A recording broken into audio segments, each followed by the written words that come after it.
Well, this is a real turn of events here because we have Sarah with us today, who is part of the production process of this podcast. And Sarah has worked with me for many years. So, welcome to the show, Sarah. Welcome to the other side. Thank you. It's so fun to be on this side of things. Yeah. So, Sarah and I first met because I was looking for a VA at the time. This was now what, over 4 years ago? Um, yeah, for Root and Revel. And Sarah applied for the job and loved her. And we started working together.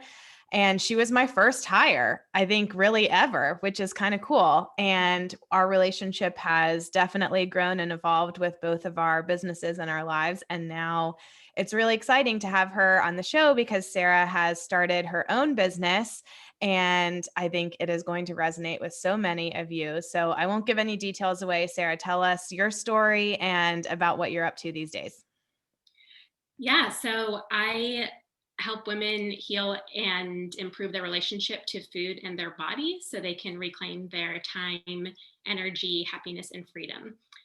So I do that at The Body Reclaimed is my website. And it's, yeah, really rewarding work because it's been my own story, my own journey to get to where I've gotten today to be able to do that. I've struggled with food and my body image for honestly as long as I can remember. And we can go into that story now a bit if you'd like. Yes, Um, please. But really, one of my earliest memories was in first grade, and I was made fun of for my weight by a boy who was a friend of mine. He lived across the street, and we used to play together a lot. And in front of the whole class, he called me fat.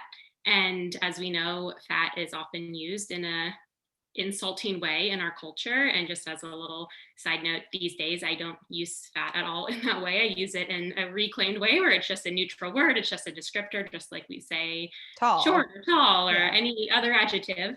But in the mind of a 6-year-old, it was this big little t, I guess, yeah, little t trauma, where I'm like, oh, something's wrong with me. And I'm like being made fun of. And it was just this really foundational moment for me where from that point onward, I was just very self-conscious of my body. I didn't connect with my body. I was very like living outside of my body.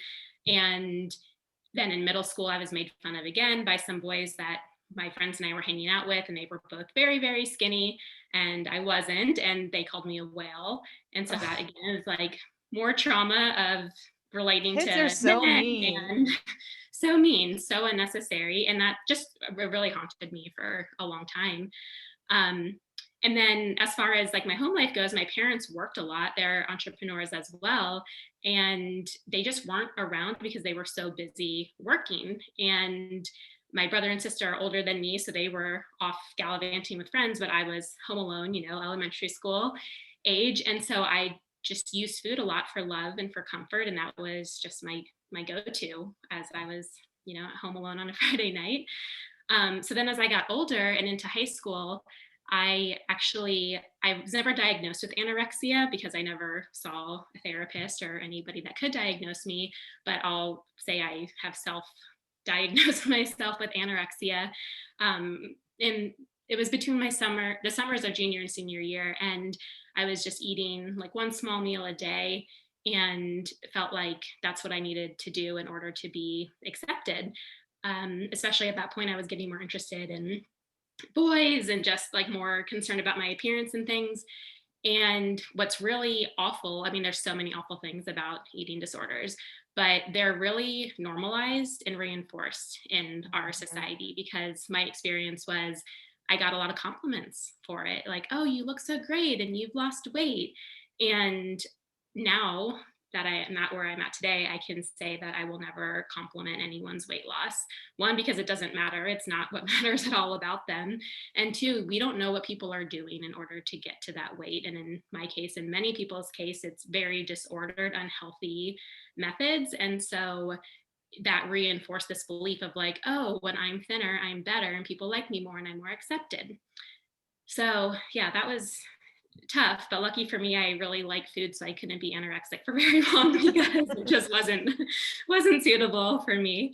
And then as I got older, I started to get really into health. I wasn't into health when I was younger, but I've had my more than my fair share of lots of challenges when it comes to digestive health and certain things that I've always, yeah, been on the hunt, this feeling of like I need to fix something, and we'll come back to kind of that mentality later. But I'd say about 11 years ago, I got on the gluten-free train, and I'll call it the like the gateway drug for diet culture. And we can also come back and define diet culture in a moment. But I yeah went gluten free, and then I was just like, what else can I do to like improve my quote unquote health? And then from there, I just got so obsessive for years about health and wellness, and then also my weight, because I was at the highest weight I'd ever been in my body. And when I went to the doctor's office and saw that on the scale, I was like, oh, well, that's not okay. And so then I was just yo-yo dieting. Like I've tried dozens and dozens of different diets, on the train, off the train.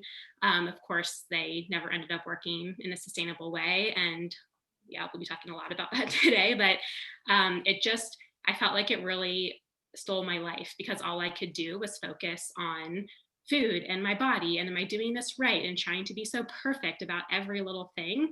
And so I didn't have any energy left for other interests in my life. I All of my time went to this. I spent so much money on things that I just didn't need to spend money on. And my whole identity was wrapped up in what I looked like and what I weighed. And eventually I've found my way out of that, thank goodness, over recent years with intuitive eating. I'm now a certified intuitive eating counselor, and just I'm a personal growth junkie, so I've just done it all when it comes to all kinds of woo-woo things. And so I've really come up with my own processes now of like, okay, trial and error, what has worked and what hasn't. And I put it all together now of the things that I have found have worked for me to get to this place now where I honestly have so much freedom around my food and around my body, and accept my body as it is. And just like anybody, sure, I have my moments where I'm challenged in that, and something comes up where, I'm not in full acceptance, but now I know how to work with that. And so that's how I support other women with these days. I love it. Thank you for sharing your story. I know some of that is probably painful to dig up and is just kids are so mean, but it's not just kids. Even as adults, we get told things like that. And like you said, even compliments can actually be harmful, because if you're participating in disordered or unhealthy behaviors in order to look a certain way, and then somebody's telling you you look great, then what is that, what is that really accomplishing? So there's so many things I want to dig into here. One of them, though, and for anybody who's listening and is like, wait, what does this have to do with online business? I think the thing that you said about this diet culture and this obsession with being healthy and being thin, and one of our mutual mentors, Christy Harrison, calls it the life thief. And I think it's so true, because as you said, it was like it's all you could think about, it was all you could focus on. And I think so many other women can relate to that, and how it relates to online business and entrepreneurship is because it's probably preventing you from either starting a business, growing your business, showing up in a true and authentic way in your business. I mean, what are some other ways you see, and we'll define diet culture too for anybody who's unfamiliar with that term, but what are some of the ways that you think that this obsession, or even if you don't feel obsessed, but it feels like something that, yes, I think about what I look like and how that could maybe be affecting your business? Yeah, so many of the ways that you have named. It is a giant distraction from what matters. And I do want to dive into that, because there's this political piece to it and like patriarchal piece to it that I really want to dive into, because it's super important on a bigger scale. Mhm. But in the day to day, yeah, it's if you're so hyper vigilant about every single morsel of food that's going into your mouth, and your whole day is planned around exactly what you want to eat and the correct portions and the timing, all that stuff, that is so much energy and so much control that we're exerting, that it's not sustainable. We can't live like that forever. It's this like false sense of control that we're trying to feel. And then when we don't adhere to that, then we feel like we're failing at something. And we can apply that same thing to business, of how we try to control our businesses so much. And really, that's just not something that's going to really work in the long run. And it really disconnects us from our intuition and our bodies. And as you talk about so much on this show, our bodies have so much wisdom in them. They are, to me, it's like that is where my home is. That is my truth. And that is how I now can navigate the world, is when I'm connected to my body. And so when we're living, when we're taking like diets, for example, and subscribing, and we have to like follow them perfectly, we're not tuned into our own body and our own needs and like our own hunger, our fullness, our pleasure and satisfaction. Like there's just so much that it takes from us. And yeah, just like the energy to have to focus on all of that when you could really be focusing on your business, your family, your hobbies, your interests, other things that you find value in, just living life in this beautiful world and having experiences, any, friendships. I mean, there's just so many things that we can be putting our energy into. And yet instead we're so worried about our bodies, what they look like. And ultimately that doesn't even matter. Like we're not going to get to our deathbeds and go, you know what I wish I did differently in life is that I put more time and energy into like, you know, looking a certain way and being on diets and like getting eyelash extensions and just all of these things that we do for beauty. We're going to wish that we had spent more time with our loved ones. It's actually, there's that book, The Regrets of the Dying, and that there's a few in the top 5 that's like, yeah, that's one of them, is people wish that they just like had more fun and spent time with people that they loved, and that they listen to themselves and not to other people, and that they followed their own truth. And when we're subscribing to things outside of ourselves, whether it's diets or beauty ideals, that's not our truth, and that's not ultimately what matters. Yeah, absolutely. So, I mean, I'm thinking too of even somebody as big and successful as Amy Porterfield. And she's talked about many times and now has an separate podcast dedicated to this very topic called Talking Body. And she's mentioned before how she did not show up on video for years because she was so self conscious about the way that she looked. And now there's a lot of things that have changed in her business. And I don't mean to speak for her or to say that. And look, then she started showing up on video and her business has totally skyrocketed. But there's a change when she stopped worrying about that kind of thing. And I don't know that she would say that she's ever actually fully stopped worrying, but when she's done it anyway. And I think that a lot of people could relate to that. Oh, I don't want to show pictures of myself or, show up Yeah. on video or even just show up at all. Like, I think when you've been told that you should be smaller, then starting your own business where you're the face of a business is the opposite of staying small. So I feel like there's so much intertwined in that. Yeah, those are a lot of practical pieces of how it can show up in the day to day, not wanting to do a rebrand on your website, not wanting to go live on Facebook, not wanting to be on Instagram, all of these things because of the fear of how we look. And so, yeah, there's this merging of like our professional and personal success with our appearance. And there's a lot of people, and I've been this way in the past myself, that's like, okay, I'm not worthy if I'm not successful, and I'm not successful if I'm not thin. Mm. And then and it's like, wait, why? Like how does this get so merged? Because they literally have nothing to do with each other. And it's just like this arbitrary value that we're placing on our weight when it's literally just a number and it has nothing to do with who we are. And so I think if we can really start to untangle that and have our self-worth be in things outside of that, that is just one of the most powerful things that we can do for our well-being.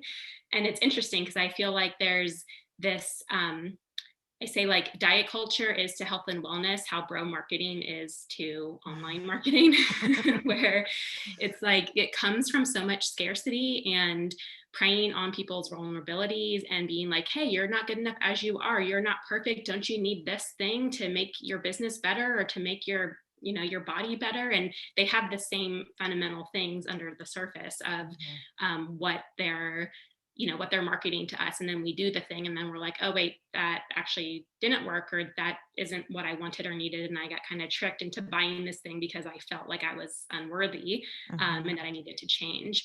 And so yeah, it's really interesting to see how these, like the same tendencies that we can have in our business, we can also have in relationship to our bodies as well. Yeah, such a good point. I love that. So we've been throwing around this term diet culture a few times now. What is diet culture? Diet culture is a system of beliefs that promotes thinness as the solution to happiness and health. So Mm. it says, when you're thin, you will have this magical land open up to you where everything is perfect and you have the career that you want and the partner that you want and the family and the friends, and you're also like a millionaire. And it just, like, all of these things come because you're thin.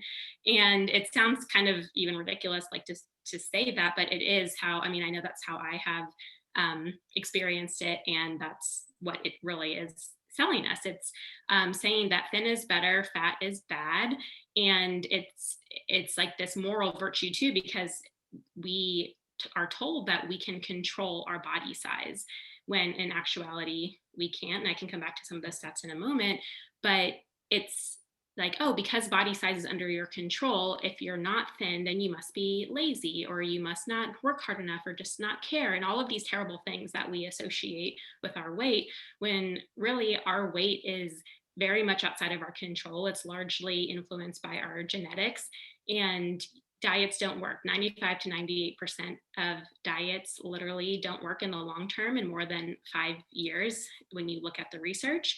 And the most ironically, the biggest predictor of dieting is weight gain. So we go on diets thinking that we're going to lose weight, and of course that's what the promise is, but the yo-yo, the gaining weight, the losing weight, and that cycle that we go on actually causes up to 2/3 of people gain back the weight or more in the long term. And so then our set point actually increases over time, and suddenly we're in like a larger body. And the more that you yo-yo diet and go on and off of them, the larger your body tends to get because you're increasing your set point. The body thinks it's starving when you go on a diet, so even though it's self-induced, the body doesn't know that. Our bodies are wired to do everything they can to prevent against famine. That's how we've survived all of these, thousands of years. And so even though we're, intentionally restricting, the body's like, oh shoot, I don't want that. Let me pump out those hunger hormones and let me put on, the Yeah, you ever notice when you're on a diet, your cravings for things go up so much, and it's like that is your body's biological response to say, "You're restricting and we don't," or like, "We're being restricted. We don't know why. So we're pumping all these hunger hormones, we're increasing your cravings because we're desperate for you to give us food." Yes, exactly. And so, yeah, it's just really devastating because people don't know that this is how it works, right? Like, I think a lot of people know, okay, diets typically don't work, but they don't realize the extent to which they don't work and the Right. harm that they cause. So it's not just like, oh, well, I tried, it didn't work. It's actually causing so much harm to our mental health, emotional health. It can be our relationships, like we talked about in business. There's all of these ways. I mean, it can create eating disorders, which literally can kill you. I mean, it's a very serious thing Mhm. of what dieting does to your well-being. So yeah, it just causes so much harm. And it's like this really false claim of, you need, like, in order to have a happy and this like beautiful life and get all the things that you want, you need to shrink your body to get there. And that's just not true. Like, that's totally not true. And it's literally no one's life purpose on the planet to lose weight. Like, that's not what we're here for. That's not, going to be ultimately fulfilling. And it's this trap because we think that it is. But for people who actually do at some point lose weight, this was my story as well. When I got to the thinnest that I've ever been in my life, I still wasn't happy. Mhm. It didn't get me what I thought it was going to get me. I wanted more. It wasn't enough.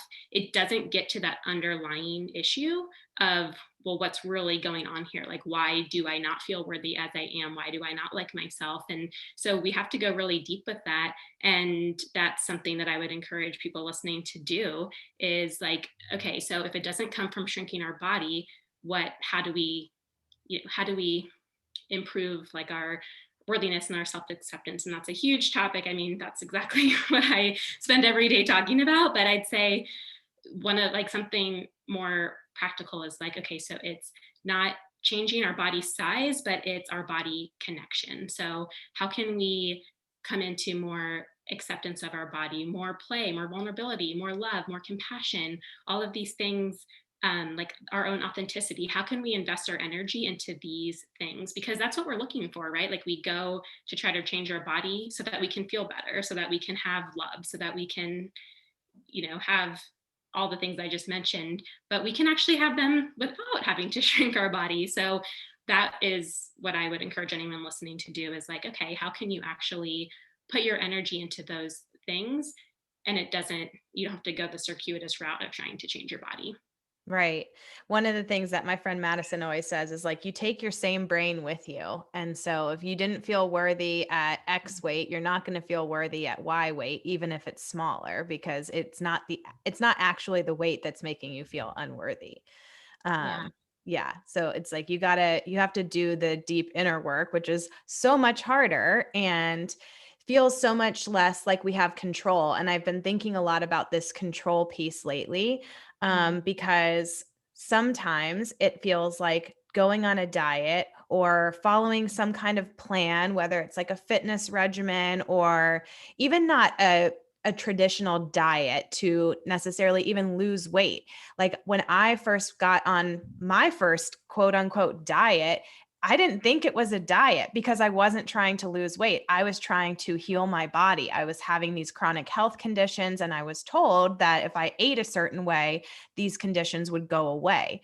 And Mhm. so when I started doing that, I feel like part of the reason that I felt at the time like, "Oh, I think this is working," is because I felt this sense of control of like, I have the power to do this, and that was really empowering. It made me feel really good and it lowered some of my stress. Of course, then once this lifestyle change became unsustainable, then I spiraled out of control and didn't feel all of those things. But then, ironically, my symptoms didn't come back because it was really the stress of everything that was causing them in the first place.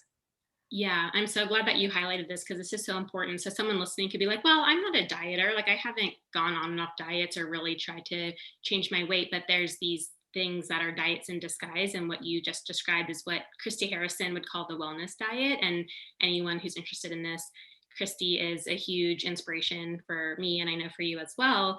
Her book Anti Diet is just one of the most amazing books in this world. Amazing. So totally recommend that. We'll put the link in the show notes, so you can get your hands on that. But the it the wellness diet is a diet in disguise because it's it's still this fixation on all of these things outside of ourselves that causes these obsessive behaviors. It's very dogmatic with these black and white rules of Yes. like, here's good and here's bad. And if you do all of these things, then you'll be healthy.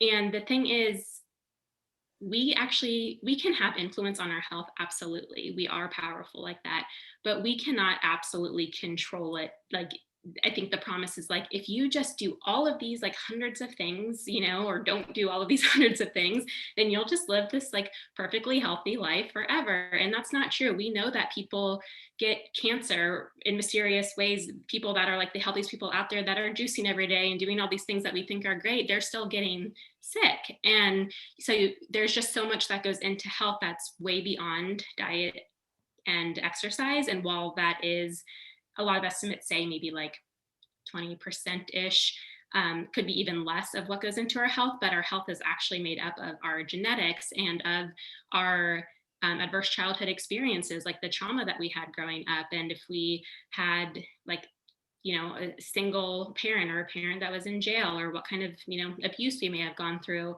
um, there's just so many other factors when it comes to health that don't get a lot of attention. So we have this perspective from diet culture that's like, if you just do these things with food and exercise, then you're just gonna like get this picture Yeah. perfect of health. Like actually that's a small percent, and there's so much else that goes into it. So I come from a health at every size perspective, which is a weight neutral approach to health. And it really talks about what are the things that we can do for our health that have nothing to do with our weight. Because no matter your body size, there's things that we know are great for our health, right? Getting enough sleep and drinking water, moving our bodies, having close social relationships with healthy boundaries. And there's just so many things that are good for our health that anyone can pursue. And we all have the right to pursue, regardless of our body size. And just to complete that thought about health at every size, that's important is to say you cannot make any assumptions about a person based on their body size. So you can't look at a thin person and say, oh, they're healthy. You can't look at a larger bodied person and say, oh, they're unhealthy. We don't know anything about their health simply by looking at them. So that's what health at every size is that we can all find health. Yeah, and I think that's probably some of the resistance that if you're listening and feeling some resistance to what we're talking about, it took me a while to come around to this idea as well because it is so ingrained in us. It's why we call it diet culture because it is so pervasive and it's been a subtle and sometimes subtle, sometimes in your face part of everyday life for so long that you don't even really realize that it's happening. And I think one of my first like, well, wait a second, when I heard health at every size and heard about intuitive eating and these other approaches was like, but what about obesity? And like obesity is bad and there's health consequences from being overweight, right? Isn't that right? And then it was like I started doing the research and turns out nope. Yeah, it is really just a huge paradigm shift when you dive into this work. And it's like we're all that analogy of being fish in water, and fish don't know that they're in the ocean, right? And the ocean for humans is diet culture, and we don't really know we're in it. But then as you start to see it and start to learn about it, you see it everywhere because it is everywhere. And there's so much money. What's really sad about it, again, one of many things, is that there's just so much money to be made in it, which is one of the ways that we got here. There are many things that have contributed to it, but the diet culture is, gosh, the stats now, it's like 70 something billion dollars, and it's only going up to, in the next decade it's going to grow by like another 20 billion dollars or something like that. It's just a huge yeah, just there's a lot of money to be made, a lot of profits. And so anything in our world that has that kind of power, there's just a lot going on there of like, when you actually start to look at a lot of the things of like why, you'll look at research and be like, oh, this diet works for weight loss. It's like, oh, well, it was actually funded by a pharmaceutical company that has a weight loss pill, for example. You start to see, Huh, interesting. All these right. studies have been funded by pharmaceutical companies who have a stake in the game. And even if they don't have a weight loss pill, they want to sell you on blood pressure medication. And they're going to convince you that the reason your blood pressure is high is because you're overweight, when actually it could be something totally unrelated. Yeah, and there's just so much that, and even with the whole obesity thing, which I'll say in air quotes when I say the word obesity, is it wasn't an official diagnosis until 2013. And actually, the American Medical Association, their panel of advisors said not to classify it as a disease based on all of the information that they had up until that point. And yet there was an agenda to want to classify it that way for some reasons we just gave, and many others that we don't have time to get into right now. But they decided to do it anyway. And so they went against their own advice. And now it's just so commonplace in our world as the media like puts all of this energy into like the obesity epidemic and all this fear mongering around it. And it just, if you really look at a lot of the research, it just really proves so much of it wrong. And just to clarify, I'm not saying that there's literally zero correlation between your weight and health. There are correlations that we all know, like it's higher weight is associated with things like heart disease and diabetes. But what's really interesting is that that's a correlation, and we know that we can't make correlation mean causation. And when you look at other research, there are things that are independently proven to cause those same health outcomes. So two of the biggies are the yo-yo dieting that we talked about, people that gain and lose weight throughout, it doesn't have to even be throughout their life. It can just be, that yo-yo is they're susceptible to the same health outcome. So you could be a yo-yo dieter and you can still get diabetes and heart disease and all that stuff independently, regardless of your weight. And Mhm. then the other big one is weight stigma. So weight stigma is the way that people in larger bodies are treated in our society. So it can be anything from being bullied to literally there's statistics showing that they get paid less in at a job. They don't get the same kind of health care that people in thinner bodies get. They're just so stigmatized in so many ways that are completely unfair. And when you go through that kind of oppression in your day-to-day life, it impacts you. It impacts your mental health, emotional health, and then your physical health. And so those have both independently been proven to cause the same health outcomes as weight. So then it makes you go, yeah, weight could have an impact independently on its own, but the research never controls for those two things that I just mentioned. So we know that we can prevent yo-yo dieting. We don't have to, we can choose not to go down that path. And weight stigma is a much harder one to reckon with because it's a very cultural systemic thing. But the more that this work gets out and the more that people can start to shift, just as we talk about social justice or anything, to me, we have to include body size in that conversation of inclusion because they're clearly have just so many harmful health impacts. Yeah, for sure. I mean, I think especially the body diversity is something that I feel like is never talked about because we have one ideal woman that we're supposed to be, and we're supposed to be thin and white and look a certain, our body is even supposed to be shaped a certain way. And now in like 2021's ideal woman with Kardashian stuff coming in and other things like that, it's like, okay, you have to have big boobs and then a teeny tiny waist and then a huge ass and then, but like a thigh gap and these things that are physically impossible for any woman to achieve without surgery. Um and that even if you happen to be one of the like 1% of people in the world that could achieve this body, to be able to like sustain that forever is near impossible in itself. And I think the other thing you said that really struck a chord with me was the weight stigma. And this was something that I didn't really realize until I started reading more of so Anti-Diet, the book that we talked about. Again, like if some of this is piquing your interest, but maybe it's even piquing your interest in a way that's like, I don't know about that, or like, that doesn't sound true. I cannot recommend reading Anti-Diet enough because she lays out all of the evidence, all of the history, all of the things that have happened over time, and having it all in one place, like with the full context, it will, I mean, I say like life changing is like an understatement because it is just so powerful to see this. And it's like once you see it, you can't unsee it. And the weight stigma piece was something that I didn't realize. And Christy talks a lot about how people in larger bodies are even like berated at the doctor's offices and that they're treated differently and that they might go in and have a complaint. And the only solution that's given to them to solve their problem is to lose weight. And if that same person or a person with the exact same symptoms, but in a thinner body, smaller body came in, they would actually be like that condition would be treated without weight loss as the solution. And that now again, this is kind of like the correlation thing of yes, is some evidence that is showing that people in larger bodies have worse health outcomes. But is that because of their larger bodies? No, it seems like what now we're finding out is, well, sometimes they're not going to get treatment until it's too late because they're afraid of what their doctors are going to say, or they know their doctors are just going to dismiss them and put them on a diet. And so you can't like these studies aren't controlling for that, like you said, and it makes such a huge difference.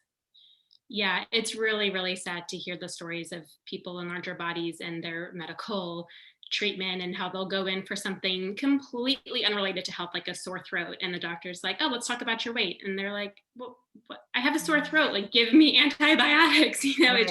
It doesn't make any sense. But so this is why it's such a systemic issue because it's everywhere. It's not just in The like media or the beauty industry or media. It's like it's literally in the veins of our healthcare system. So I think it's slowly starting to shift. But I'll be really curious to see where this goes over the next decade and beyond because it is just so important. And I think that as doctors can start to really look at the research and the health at every side's perspective, if they want to give their patients the best they take this oath to provide the best care that they can, and they're not doing that when all they can do is focus on weight loss. Because the thing is, so let's just make the argument that even if weight loss was the answer, that it would solve all the problems, which is not true, but let's just say it was. We Mhm. still don't have a solution. We do not Right. have any, literally, there's not one long-term sustainable solution that works to shrink our bodies in the long term. So even if that is what was needed, we don't have a way to do that. So we have to start looking at other solutions.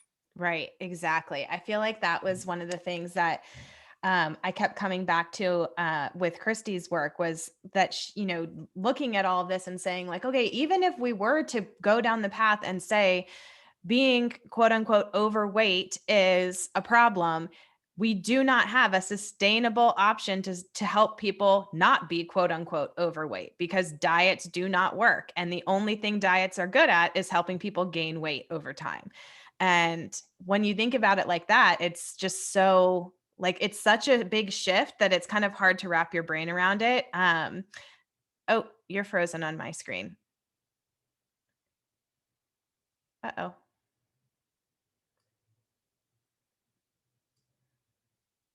Are you there?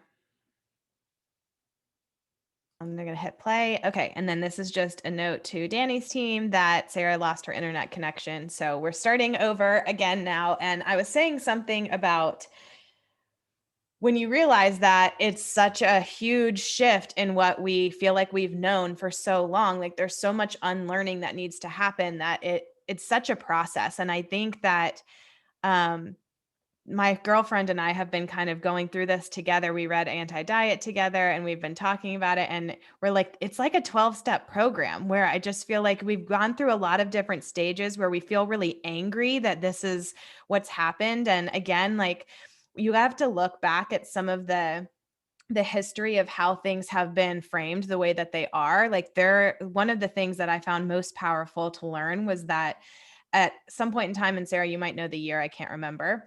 But the people who set the BMI basically said, we're going to change the BMI so that now these numbers are considered overweight and these numbers are considered normal. And they made what is considered overweight much broader. So overnight, even though nobody gained any weight in one day, overnight, like 40 million people were then classified as obese because of some arbitrary number that they just changed, and so that they could again continue profiting off of we need more people to be trying to lose weight.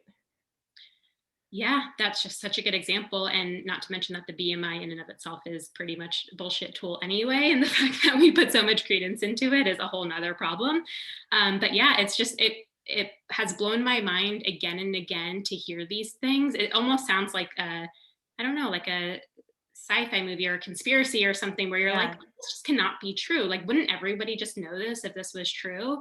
But sadly, no, that's just, there's just, too many agendas and so much money and so much that we're up against from like a historical perspective as well, Yeah. looking back at this, of the momentum of how we got here. And I do want to comment on yeah, this can be really overwhelming. You were saying it's like this 12-step system, and really it's almost like this lifetime of unlearning that we'll Yeah. continue to do. And I don't mean to say that in a way to discourage people, because I know we want a quick fix and we want to be like, well, just tell me the 5 things to do to, change my mindset and to change my experience, and I'll be on my merry way. And it's like, well, this is really this journey of a lifetime of, there's going to be phases, and there's going to be, like you said, the anger, there's Yeah. going to be There's grief, there's grief. going to be so much that comes up. And that's why it's really important to do this work in community, because to try to process all of this on your own is overwhelming. And it's okay that it's overwhelming, because there's no way that it can't be. So if you're listening right now and you feel overwhelmed, then that's a totally normal response to be having right now. And I just encourage you, whether it's, one of the first things that you can do is clean up your social media feed. So who are you Mm. being influenced by when you log into Instagram? And are you seeing before and after pictures? Are you getting, really harmful messages about weight loss? What are you looking at? And unfollow those people and start following people who are a health at every size perspective or intuitive eating. And that alone can make such a huge difference. Yeah. Um, And then I do want to go back to, because I want to make sure we have time for this, and how this is really a feminist issue as well. Because when you look at, again, the history and just the systemic nature of this and the patriarchy, which we can link to Dr. Valerie's episode in the show notes, because she talks all about the patriarchy and what that is and everything. But when you look at women's political power over the course of history, you'll notice something really interesting, that the ideal, quote unquote, ideal body and just ideal beauty aesthetic for what women are, quote unquote, supposed to look like has shifted over time. It's gotten smaller and smaller the more political power that women have gotten. And now it's like you can't get any smaller really than what we've seen, like in the early 2000s. When I was in high school, it was like Kate Moss and like, Yeah. like like you literally can't be smaller. And so then it's like, oh, well, if we can't be smaller, now it's like you said, the Kardashian look of, well, okay, so you still want the small waist, but now it's like you need the big ass and the big boobs and all, just Yeah. all of these things that literally nobody looks like. And I'm so glad that you mentioned that, because that's a really important point, and I talk a lot about that as well. But when you look at, so in like the 1890 or 1890s is when women were starting to fight for land ownership for the first time. And that's when this, it's called the Gibson girl, if you can Google it and see what she looks like. But that's when the Gibson girl came out, and it's like, this is what you're supposed to, now this is your beauty ideal, women. So in order to be like a worthy woman, this is what you're supposed to look like. So it's this distraction from political power. Then you go to the 1920s and getting the right to vote, and that's when there was the whole flapper era. And then you just keep going and going, and you can see even like in the 1970s of wanting equal pay and equal work opportunities. There was Twiggy is like this supermodel, and you can look that up too. And it's just this correlation of the more political power that women get, the more that the beauty ideal starts to be even more extreme and more unattainable. And I wanted to read this quote from Naomi Wolf's book, The Beauty Myth, which is one of the leading feminist texts on this topic of beauty standards. And I just think it sums it up so perfectly. She says, a culture fixated on female thinness is not an obsession about female beauty, but an obsession about female obedience. Dieting is the most potent political sedative in women's history. A quietly mad population is a tractable one. Ugh. And Talk about the anger, right? I'm like, oh, I want to go punch somebody. yeah, it is. It's like, that just gives me chills every time that I hear Yeah. it or read it. And this is actually my why behind why I do what I do. It's not just about like what I've been through personally, which is a huge part, of course, but when I think about the global perspective of what would the world be like if women could stop hating our bodies? If all of the energy that we put into trying to change our bodies to meet some unrealistic ideal and trying to shrink our bodies, all these things that we do, what if that was channeled somewhere else? What if that was channeled into service, into making the world a better place? There's just so many things that we all in our hearts have a desire to do, whatever that may be, if it's ending poverty or hunger, or just there's so many things, right, in this world that we live in today that need energy and attention and love. And I honestly, in my heart, I feel like if I could snap my fingers and overnight every woman on the planet just wasn't allowed to worry or obsess or try to dictate her beauty and her body, that the world would just completely shift overnight, and like all the world's problems would be solved, because women are that powerful. Like we Yeah. really have that within us, and yet we're so distracted by what's going on. These things that ultimately at the end of our life, like we talked about, won't matter to us. And so Right. that's why I do this, in the hope that women, even if there's just small shifts that we can make in our lifetime to then make the impact we want to make. And maybe it's not some global thing like ending poverty, but maybe it's just being present with your family in a different Think way. about, I was just going to say that same example of like, think about going to the beach with your family and what a joyful experience that could be. And I bet you most of the women listening, their first thought is, oh, I don't want to be in a bathing suit. Oh, I don't want to, like, oh, well, how am I going to cover myself up? Oh, I'm not going to go swimming with the kids because then everybody will be able to really see me. And like, you're just going to hide under your beach blanket. And what would your life look like if that could be a truly joyful experience that was untainted by worries about what you look like in your be in your bikini. Mm. Yeah, such a good example. Yeah. I mean, spoken from true experience, I am in the thick of this. So all these things are so much easier said than done, but I think so important. And I want to shift gears a little bit here because I think there's something interesting and something that only Sarah and I could talk about here, which is Root and Revel and the evolution that that business of mine has gone through. And like I mentioned at the beginning, Sarah was with me. What was the year that you started?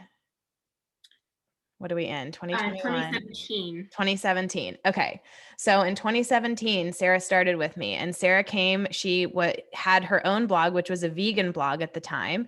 And then she came to Root and Revel, which was very much promoting this wellness diet, this eating a certain way to achieve optimal health and make sure that you lived as symptom-free a life as possible. And even though my why at the time, which is only because at the time I benefited from having thin privilege, my why was not about weight loss, but it was just as damaging regardless. And I want to talk about how we both kind of have gone through this evolution and how we've changed the business. Sarah still works with me at Root and Revel, and how, like, if you have been following along, you've probably seen over the last couple of years that we've gone back and deleted posts. We've edited posts to be updated with our, our current views on things and as we learn. And one of the reasons I want to talk about it is to get into the wellness diet and what this really means. But the other is to talk about the business side of it and to show that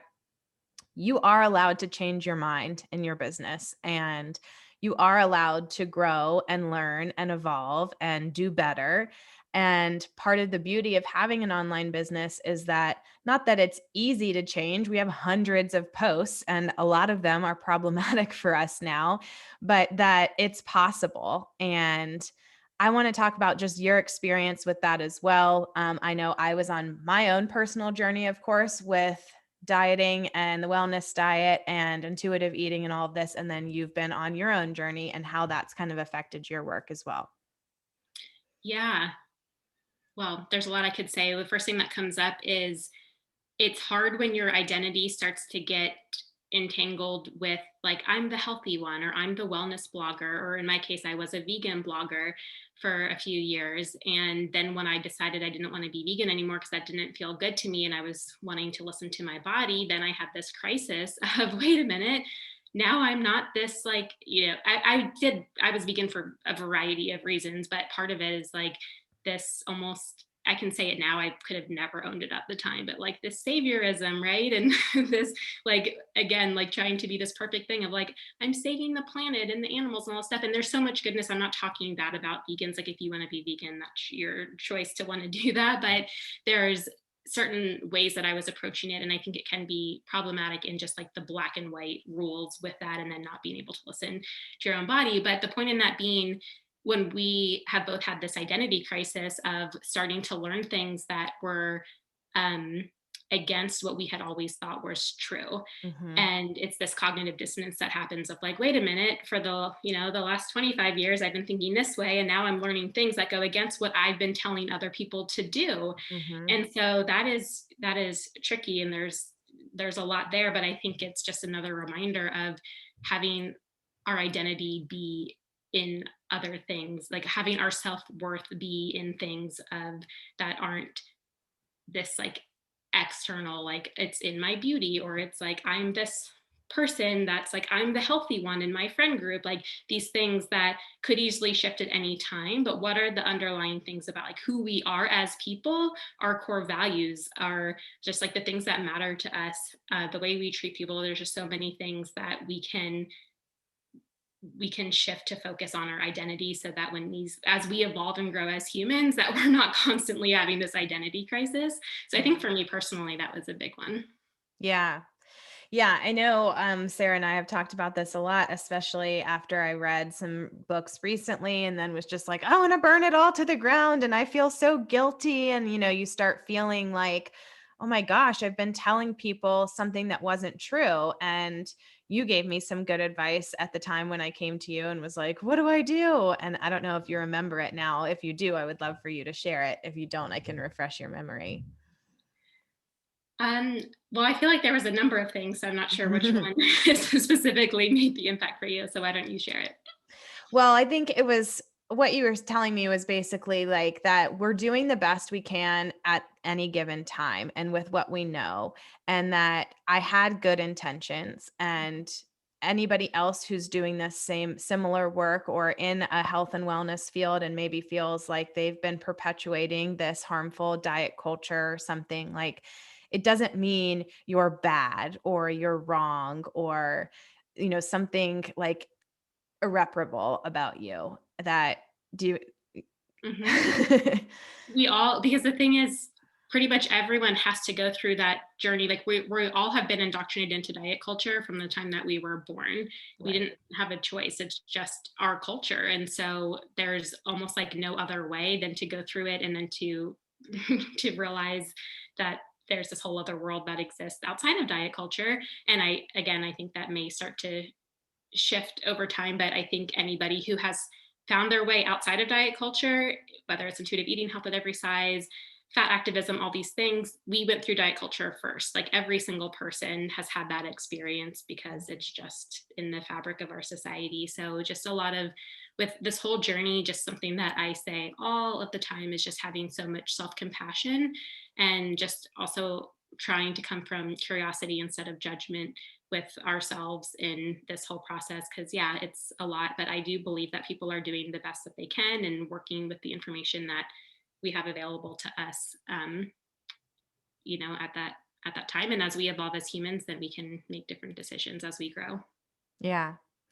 Do you want to talk about some of the like practical things that we've done to kind of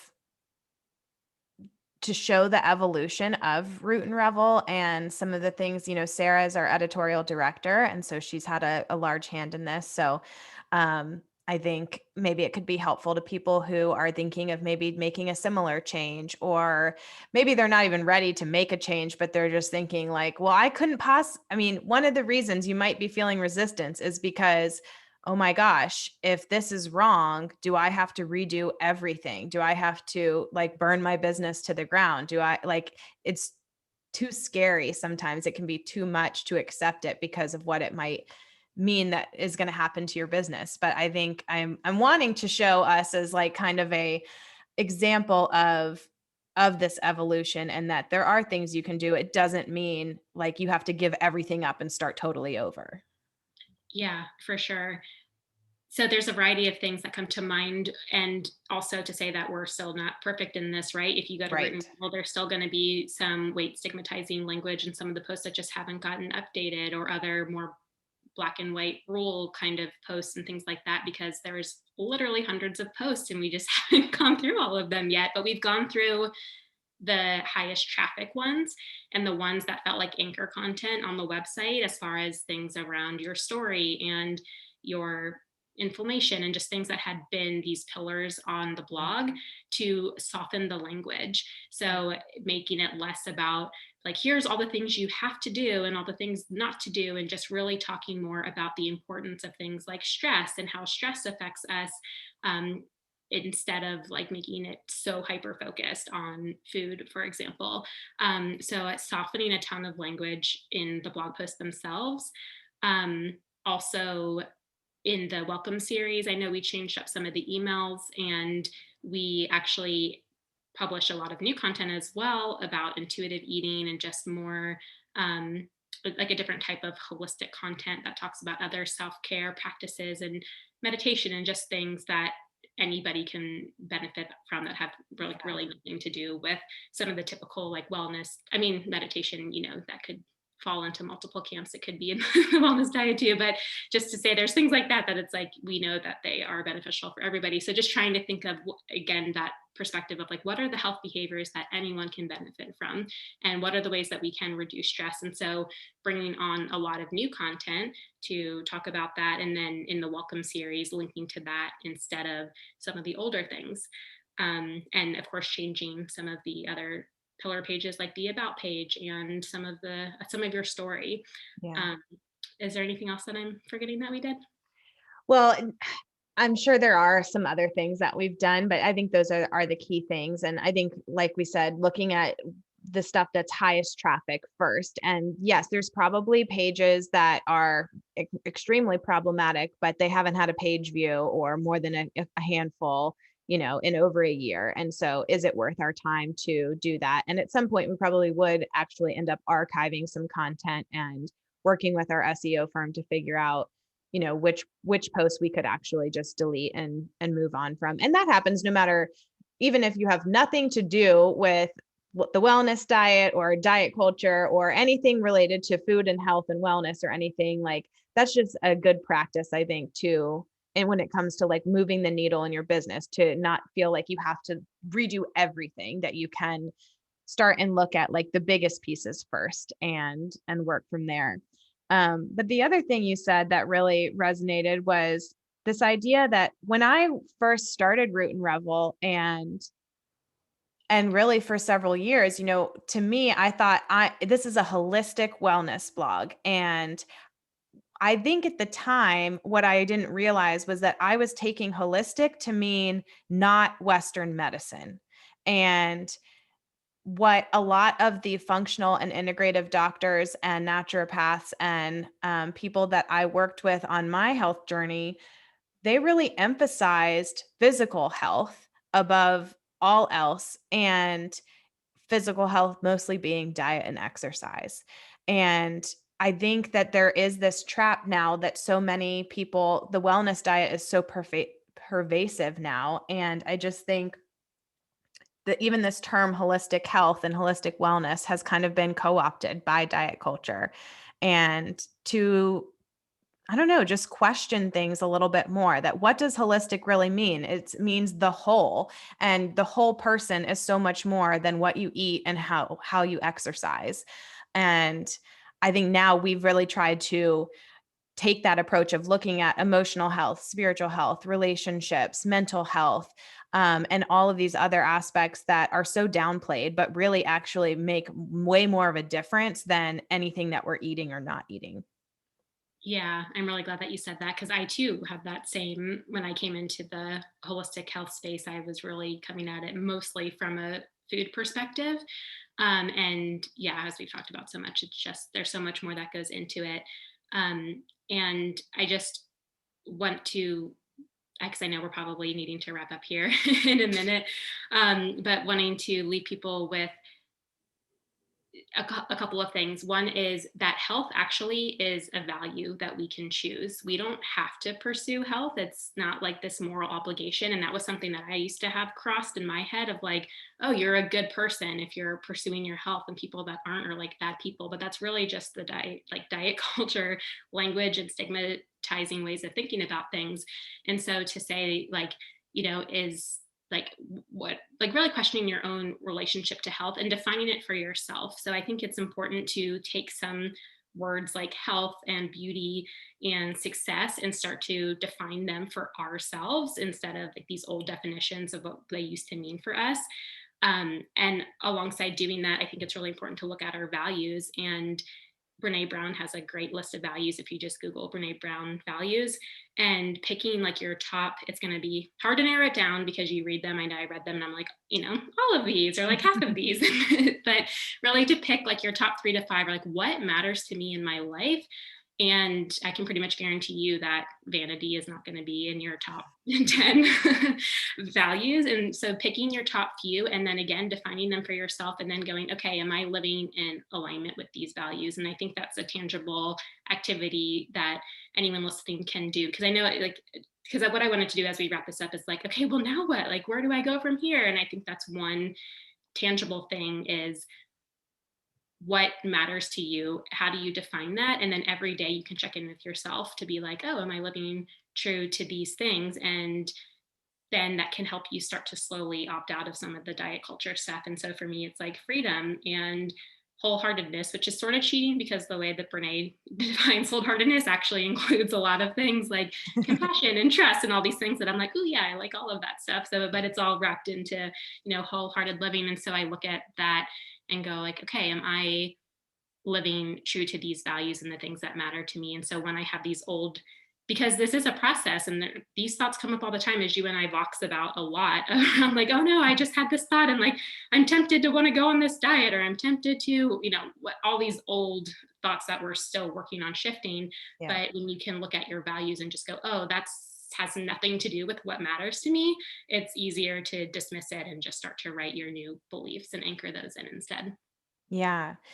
Thank you for saying that. I think that's a great place to wrap up too. And one of the things that we mentioned, but we really didn't get to touch much on, is intuitive eating. And this is what Sarah's business is all about now. So tell everybody where they can find you and learn more about intuitive eating and health at every size, and kind of, okay, I'm in. I'm like, they maybe they listen to this episode and feel the call. So where can they find you?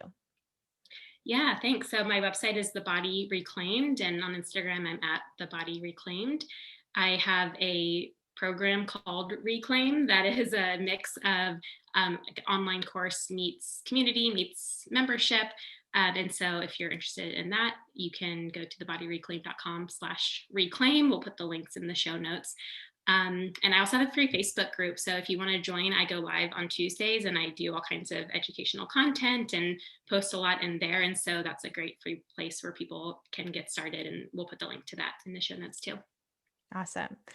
Well, as you know, we always finish every episode with a lightning round. So we'll have to do your lightning round now. What is your favorite way to make time for self care?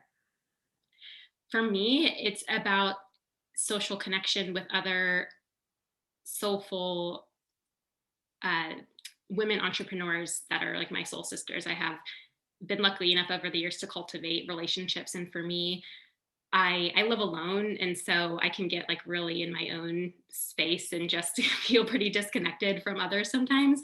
And so for me, having Voxer and Zoom to meet up with other women that just get it. They get the entrepreneurial journey and they get also the soulful spiritual side, and just to be able to talk with them, I get so much nourishment from that. Yeah, community is so important. What is one tool or strategy you use to help with time management? So this might be a little outside the box as far as time management, but I'm really leaning into my human design these days. And I'm a projector with emotional authority, for anyone who knows what that means. And so for us, it's really actually a lot less practical than a lot of the other types, and doing less and having a lot of rest in our days. And so I have just been learning a ton about human design recently and leaning into that. And that just, the more that I lean into it, the more that my time just kind of naturally sorts itself out. So it's not like so practical of like to-do lists and things, but it's more just like following my energy and following what excites me and what I'm inspired by. And somehow things just get done when I do that. Yeah, so good. How about a powerful business or mindset book you've read? Okay, so I'll go really practical on this one to balance things out is profit first. I know a lot of other guests have said that, but to me, that just really changed my perspective when I read it. And our mutual friend Kelly, who's been on the podcast, recommended it to me, and it was really empowering for me to see how I could set up my business in a way that I knew would be sustainable for the future and profitable. So while I have not set it all up yet perfectly, my goal is over time to implement more and more of it. But I think it's really a game changer for managing your finances. Yeah, wholeheartedly agree. Okay, how about a quote or mantra or affirmation you're using lately? Okay, if you looked at my desk on this side, you would see a dozen post-it notes all over. So there's always something. Um, but I don't know what's coming to me now. Well, there's a couple, and you say this a lot too, but what if this was easy? I Mhm. have to come back to that all the time because I tend to overcomplicate things.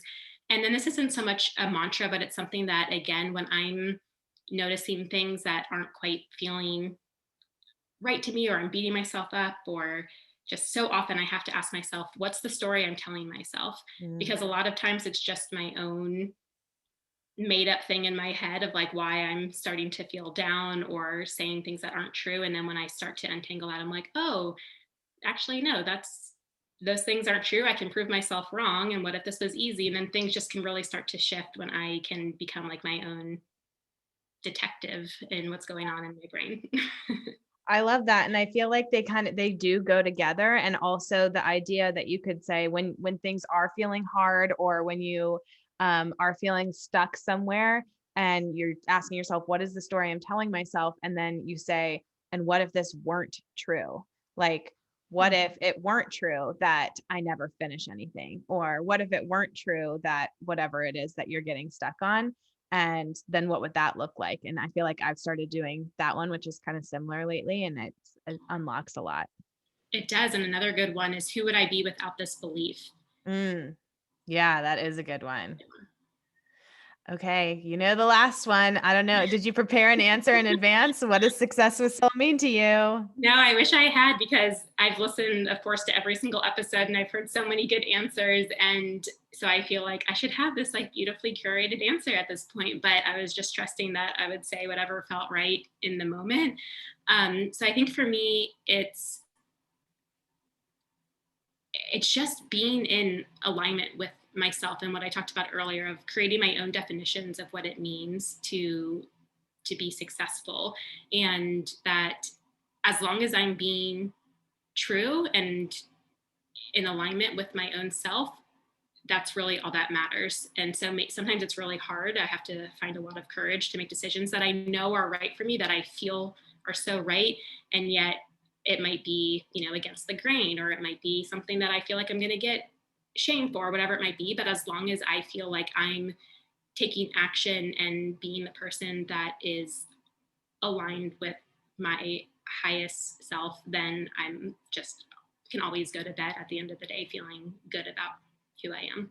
Yeah, so good. Thanks for being here, Sarah. This was fun. Yeah, thank you.